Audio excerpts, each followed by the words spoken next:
Kalen Thagi Chutti thabagi manungai asisu mayam pumnamakta itop topa amani. School su chutti thai amadi numit chupa imanaba singa sanabagi matam su phangi. Ngasigi wari asisu hairiba sigumba summer vacation amagini. Wafam asi 1998 kini. Sahi tratukta fariba asa amadi mahaki sahi trahumdoita fariba manaunupa aman sahi adugi summer vacation adugi maramda khallubada yamna haraurami. Maramdi makhoi ani chaurakna chahi taramuki matungda mamagi mapamda makhoigi pupu amadi abokpu unaba makhoigi manakta chatlami. Makhoigi mamagi mapam asi Simlagi Hill Station amagi manakta leiba khongang masamada labuk mayayda leiba yamna malaba farmhouse amada oirami. Mafam aduda yamna toina mai sumudlami adubu asa amadi aman yamna haraurami. Makhoi anina makhoigi parents yaudana train da travel tawasi handakna ahanba oirami. Matam koina travel tawraba matungda makhoina tonglagliba train adu Simlagi train station aduda laktuna khamlami. Station aduda train adudagi makhoi anikhakna kumtharaklami. Station aduda kumthabaga makhoi anina makhoigi pupu amadi abok station aduda makhoi bungaiduna leptuna leiramba ukhi. Pupu amadi abokpu baga makhoi ani makhoigi bag adu thangatuna pupu amadi abok tamna chenduna chatlami. Pupu amadi abok adu makhoina hana ukhiba dugumna adum leirami. Khara ahongba haibabu pupu amadi aboki hakchang adu khara sona urami. Matam adu numit chap yunglami sabasu yamna sarami. Adubu yamna ngaklibadi aduk sakhrabaduda makhoigi pupuga abokana fi induna leiramba sini. Pupu amadi aboki mideng aduda kariguma nungaitaba amagi mamisu tarami. Makhoi anigi maithong aduda tariba minog adusu sasinaba malami. Adubu asa amadi amandi madopumna magatu uba ngamlamde. Makhoi anidi makhoigi pupu amadi aboka thengnabaduda yamna haraurami.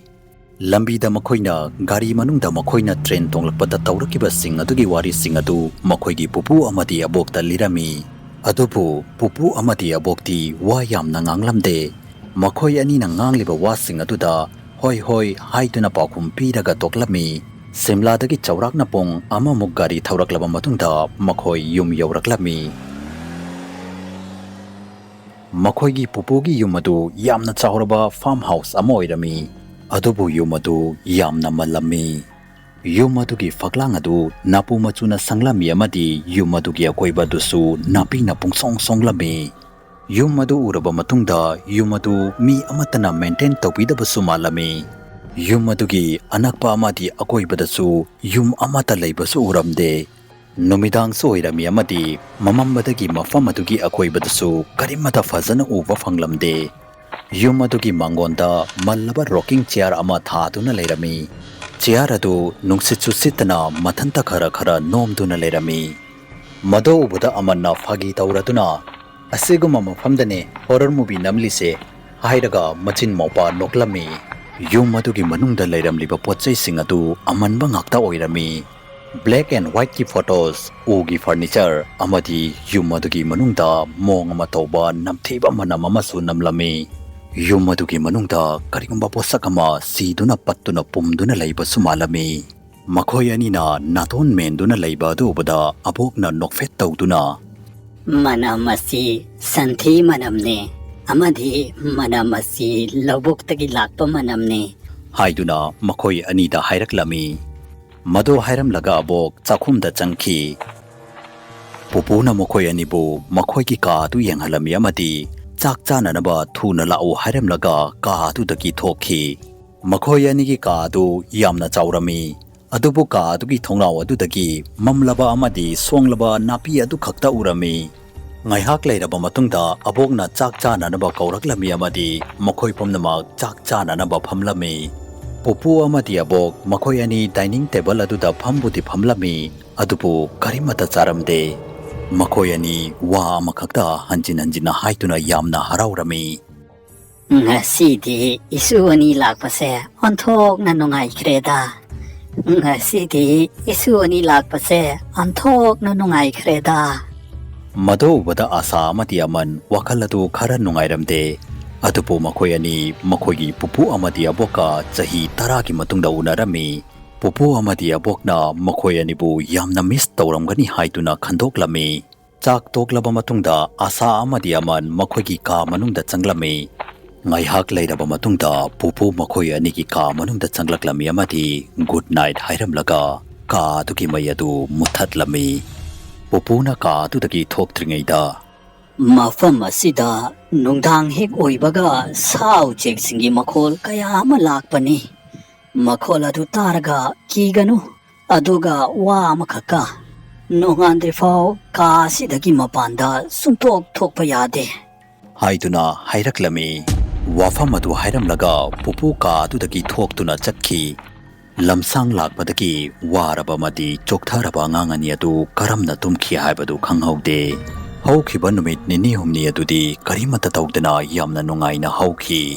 ꯅꯨꯃꯤꯠ ꯈꯨꯗꯤꯡꯒꯤ ꯄꯨꯄꯨ ꯑꯃꯗꯤ ꯑꯕꯣꯛ ꯃꯈꯣꯏ ꯑꯅꯤꯕꯨ ꯍꯧꯗꯣꯛꯄ ꯀꯥ ꯑꯗꯨꯒꯤ ꯃꯅꯨꯡꯗ ꯆꯪꯂꯛꯂꯝꯃꯤ꯫ ꯑꯁꯥ ꯑꯌꯥꯝꯕ ꯃꯇꯝꯗ ꯀꯥ ꯑꯗꯨꯒꯤ ꯊꯣꯡꯅꯥꯎ ꯃꯅꯥꯛꯇ ꯐꯝꯗꯨꯅ ꯂꯥꯏ ꯌꯦꯛꯇꯨꯅ ꯂꯩꯔꯝꯃꯤ꯫ ꯊꯣꯡꯅꯥꯎ ꯑꯗꯨꯗꯒꯤ ꯃꯄꯥꯟꯗ ꯍꯧꯔꯤꯕ ꯎꯄꯥꯝꯕꯤꯁꯤꯡ ꯑꯗꯨ ꯈꯛꯇ ꯎꯕ ꯐꯪꯂꯝꯃꯤ꯫ ꯎꯄꯥꯝꯕꯤꯁꯤꯡ ꯑꯗꯨ ꯎꯕꯗ ꯂꯣꯏꯅ ꯆꯞ ꯃꯥꯟꯅꯔꯝꯃꯤ꯫ ꯑꯃꯟꯗꯤ ꯌꯨꯝ ꯑꯗꯨꯒꯤ ꯑꯀꯣꯏꯕꯗ ꯀꯣꯏꯆꯠ ꯆꯠꯇꯨꯅ ꯂꯩꯔꯝꯃꯤ, ꯅꯠꯇ꯭ꯔꯒ ꯌꯨꯝ ꯑꯗꯨꯒꯤ ꯃꯅꯤꯡꯗ ꯂꯩꯕ ꯑꯃꯟꯕ ꯍꯩꯕ꯭ꯔꯥꯡꯇꯣꯡ ꯑꯃꯗ ꯐꯝꯗꯨꯅ ꯃꯍꯥꯛꯀꯤ ꯋꯥꯔꯛꯃꯦꯟ ꯑꯗꯨꯗ ꯏꯁꯩ ꯇꯥꯗꯨꯅ ꯂꯩꯔꯝꯃꯤ꯫ ꯄꯨꯄꯨ ꯑꯃꯗꯤ ꯑꯕꯣꯛ ꯅꯨꯡꯇꯤꯒꯤ ꯃꯈꯣꯏ ꯑꯅꯤ ꯂꯧꯕꯨꯛꯇ ꯊꯕꯛ ꯁꯨꯕ ꯆꯠꯂꯨꯈꯤꯒꯦ ꯍꯥꯏꯔꯝꯂꯒ ꯌꯨꯝ ꯑꯗꯨꯗꯒꯤ ꯊꯣꯛꯂꯝꯃꯤ ꯑꯃꯗꯤ ꯅꯨꯡꯗꯥꯡ ꯃꯝꯂꯕ ꯀꯥꯟꯗꯇ ꯌꯨꯝꯗ ꯍꯜꯂꯛꯂꯝꯃꯤ꯫ ꯌꯨꯝ ꯑꯗꯨꯒꯤ ꯃꯅꯨꯡꯗ ꯂꯦꯟꯂꯥꯏꯟ ꯐꯣꯟ ꯑꯃꯁꯨ ꯂꯩꯔꯝꯃꯤ, ꯑꯗꯨꯕꯨ ꯐꯣꯟ ꯑꯗꯨ ꯌꯥꯔꯝꯗꯦ꯫ ꯃꯔꯝ ꯑꯗꯨꯅ ꯑꯉꯥꯡ ꯑꯅꯤ ꯑꯗꯨ ꯃꯈꯣꯏꯒꯤ ꯃꯃꯥꯒ ꯃꯄꯥꯒꯁꯨ ꯋꯥꯔꯤ ꯁꯥꯟꯅꯕ ꯐꯪꯂꯝꯗꯦ꯫ ꯌꯨꯝ ꯑꯗꯨꯒꯤ ꯃꯅꯨꯡꯗ ꯀꯔꯤꯒꯨꯝꯕ ꯑꯉꯛꯄ ꯑꯃꯗꯤ ꯈꯪꯗꯕ ꯃꯑꯣꯡ ꯑꯃ ꯇꯧꯕ ꯋꯥ ꯈꯔꯕꯨꯗꯤ ꯂꯩꯔꯤ꯫ ꯍꯥꯏꯕꯗꯤ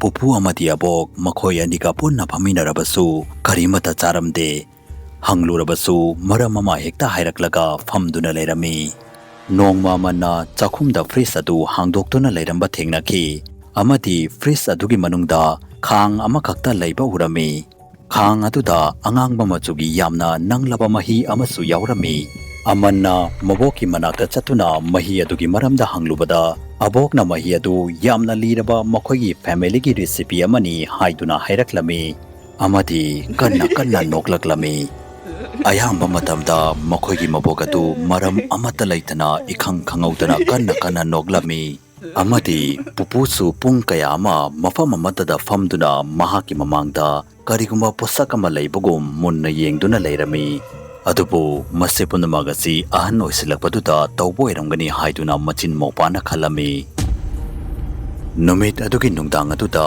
ꯑꯁꯥ ꯇꯨꯝꯂꯝꯕꯗꯒꯤ ꯀꯔꯤꯒꯨꯝꯕ ꯃꯈꯣꯜ ꯑꯃ ꯇꯥꯕꯗꯒꯤ ꯃꯤꯀꯞ ꯊꯣꯛꯂꯛꯂꯝꯃꯤ꯫ ꯃꯈꯣꯜ ꯑꯗꯨ ꯃꯈꯣꯏꯒꯤ ꯀꯥ ꯑꯗꯨꯒꯤ ꯃꯄꯥꯟꯗꯒꯤ ꯂꯥꯛꯄ ꯑꯣꯏꯔꯝꯃꯤ꯫ ꯃꯇꯥꯡ ꯑꯗꯨꯗ ꯑꯁꯥꯅ ꯃꯈꯣꯏꯒꯤ ꯀꯥ ꯑꯗꯨꯒꯤ ꯊꯣꯡ ꯑꯗꯨꯒꯤ ꯃꯈꯥꯗ ꯑꯆꯧꯕ ꯑꯃꯨꯕ ꯃꯃꯤ ꯑꯃ ꯁꯝꯗꯨꯅ ꯆꯠꯈꯤꯕ ꯎꯔꯝꯃꯤ꯫ ꯃꯃꯤ ꯑꯗꯨ ꯁꯦꯀꯦꯟ ꯑꯃ ꯑꯅꯤꯗ ꯌꯥꯝꯅ ꯊꯨꯅ ꯁꯝꯗꯨꯅ ꯆꯠꯈꯤ꯫ ꯄꯨꯄꯨꯅ ꯅꯨꯡꯗꯥꯡꯗ ꯀꯥ ꯑꯗꯨꯒꯤ ꯃꯄꯥꯟꯗ ꯊꯣꯛꯀꯅꯨ ꯍꯥꯏꯔꯝꯂꯕ ꯐꯥꯎ ꯑꯁꯥ ꯇꯞꯅ ꯇꯞꯅ ꯊꯣꯡ ꯑꯗꯨ ꯇꯝꯅ ꯆꯠꯂꯝꯃꯤ ꯑꯃꯗꯤ ꯇꯞꯅ ꯊꯣꯡ ꯑꯗꯨ ꯍꯥꯡꯗꯣꯛꯂꯝꯃꯤ꯫ ꯃꯈꯣꯏꯅ ꯃꯃꯥꯡꯗ ꯅꯝꯈꯤꯕ ꯃꯅꯝ ꯑꯗꯨ ꯍꯧꯖꯤꯛ ꯑꯃꯨꯛꯀ ꯍꯦꯟꯅ ꯅꯝꯂꯝꯃꯤ꯫ ꯃꯅꯝ ꯑꯗꯨ ꯍꯥꯟꯅꯗꯒꯤ ꯍꯦꯟꯅ ꯅꯝꯊꯤꯔꯝꯃꯤ꯫ ꯌꯨꯝ ꯑꯗꯨꯒꯤ ꯃꯅꯨꯡ ꯑꯗꯨ ꯄꯨꯡꯃꯝ ꯃꯝꯂꯝꯃꯤ꯫ ꯑꯃꯝꯕ ꯃꯔꯛ ꯑꯗꯨꯗꯒꯤ ꯀꯅꯥꯒꯨꯝꯕ ꯑꯃꯅ ꯉꯪꯕꯒꯤ ꯈꯣꯟꯖꯦꯜ ꯑꯃꯁꯨ ꯂꯥꯛꯂꯝꯃꯤ꯫ ꯑꯁꯥ ꯃꯅꯥꯇꯣꯟ ꯑꯗꯨ ꯃꯦꯟꯗꯨꯅ ꯀꯥ ꯑꯗꯨꯒꯤ ꯃꯄꯥꯟꯗ ꯇꯞꯅ ꯇꯞꯅ ꯊꯣꯛꯂꯛꯂꯝꯃꯤ꯫ ꯉꯪꯂꯤꯕ ꯑꯗꯨ ꯁꯥꯗꯤ ꯃꯥꯜꯂꯝꯗꯦ, ꯄꯣꯠꯁꯛ ꯑꯗꯨ ꯀꯔꯤꯒꯨꯝꯕ ꯑꯃꯗꯤ ꯑꯣꯏꯔꯝꯃꯤ꯫ ꯑꯁꯥꯅ ꯄꯣꯠꯁꯛ ꯑꯗꯨꯒꯤ ꯃꯅꯥꯛꯇ ꯆꯪꯗꯨꯅ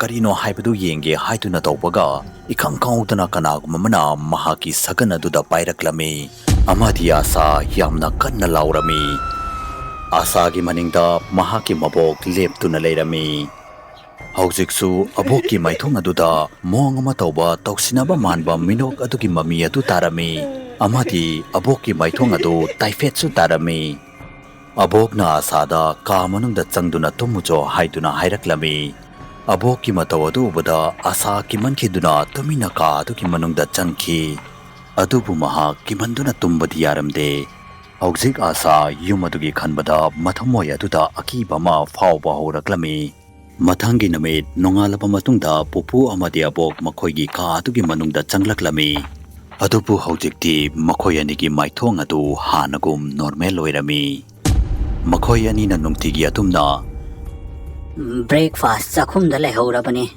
Aikhoi thabak suba chatlukige. Hairamlaga yum adudagi chatki.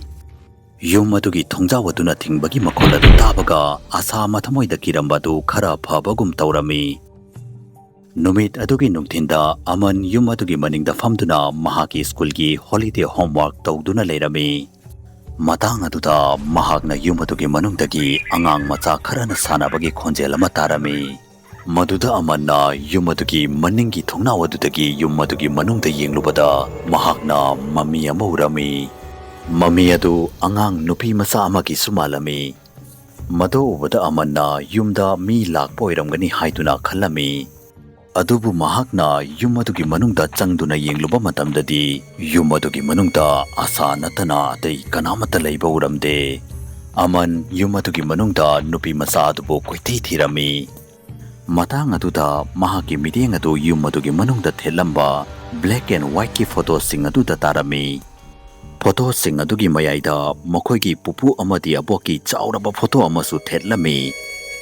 Makhoi anigi mamitagi igi mabisu chintaraklami. Mado ubada aman yamna kirami. Mahakna khudakta asabu kaurami amadi photo adubu yenghalami. Adubu matang adudadi photo adu normal oiraklami. Asanasu ngarang ahing bangonda thokhiba thoudok sing adu amanda loina tamlami. Angang ani adugi masadu kimanmadagi punging inglami. Karino yum asige manungda lairiba aronba wari asi. Yum aduda pulapna ka ahum khak lairami.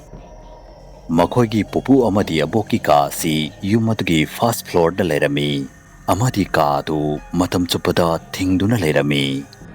Makhoi anina yum adugi manungda namliba namthiba manamadu ka adudagi lakpa sumalami.